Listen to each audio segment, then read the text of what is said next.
All right. This is the video for Module 4. And in Module 4, you're going to be reading Spring Chapter 4. In Spring Chapter 4, he talks about the beginnings of the Common School. The Common School is what will eventually evolve into the schools we have today, but they are very different because of certain aspects of the schooling ideology, really, and this is what he talks about in this chapter, that fail, that aren't addressed, I suppose you might say. There are certain aspects of the common school that just don't make it in our multicultural society and our very diverse society on many different levels. You know, we have different cultures, we have different religions, we have different economic situations, we have rich and poor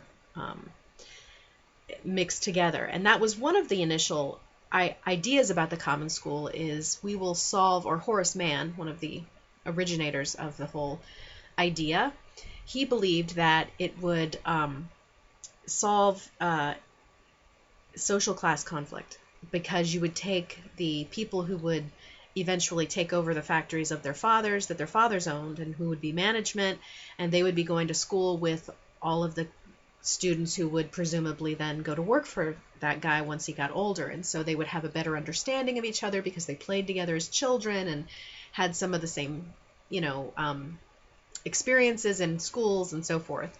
That was part of the idea. Of course, many people back then wealthy people didn't send their kids to the common schools. Instead, they sent them to private schools or had private tutors. So, there were many problems that were inherent problems that Spring talks about within the common school ideology. And he's going to talk about it, I think, for the next couple of chapters. But in this chapter, you get an introduction to the ideal. This was a good idea. It had legs. It certainly helped to begin standardization of an educational experience for American children. It didn't include everybody. It didn't include Native Americans. It didn't include enslaved Africans. Obviously, there were still populations that it didn't include. Catholics didn't want to go to these schools because they felt that they were predominantly Protestant. And then there were other religions. The Jewish people were having their own schools in the sections of the country that they were immigrating to and coming over. It's just, I don't know what the word I'm trying to think of is, but it's just unrealistic to think that at this time in history that there was going to be this, one thing that could solve social class conflict. I mean, it's probably unrealistic to think that it could today. I don't know. But anyway, so you'll learn a lot about this, that the ideology behind the common school with, education can solve poverty, because it can educate everybody to get a job and so forth. It can solve crime because it'll get a lot of these, students it would get these children who would normally be out stealing things in the classroom and learning things. It can produce patriotic citizens, right? And it can help stabilize the new political system. Remember, this is a democracy. It's a democratic republic. And education is going to play a big part in being a democratic republic, because obviously if you want to have the people elect your leaders, the people better have a clue. The people better be educated and be able to choose wisely with their political leaders and so forth. So, okay, so you'll learn a little bit about that. There is a PowerPoint for that chapter as well, and I've tried to, again, pick out some of the important points. Let's see, I think there's a slide in there where I talk about the difference between the Whigs and the Democrats at the time. Those are the two big parties that had differing ideas about how much control the government should have within the educational sector and so forth.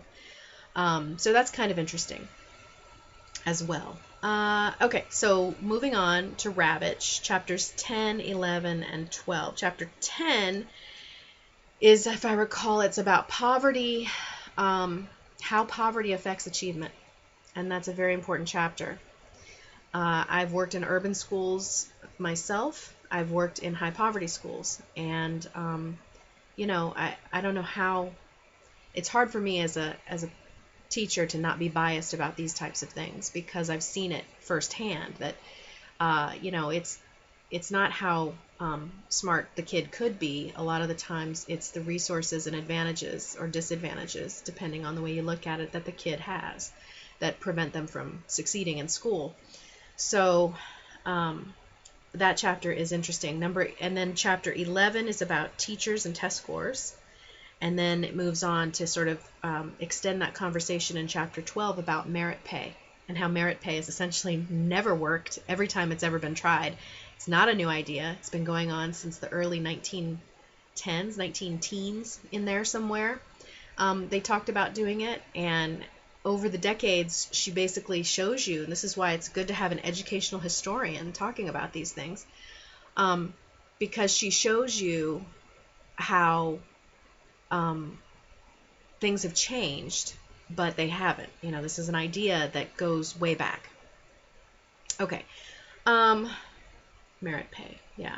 Anyway, then you're going to watch a documentary about one of the poorer areas of our country, and down in the Delta area of the Mississippi, of the state of Mississippi, but of the Mississippi River, the Delta area. That is home to where King Cotton, or Cotton was king back in the day.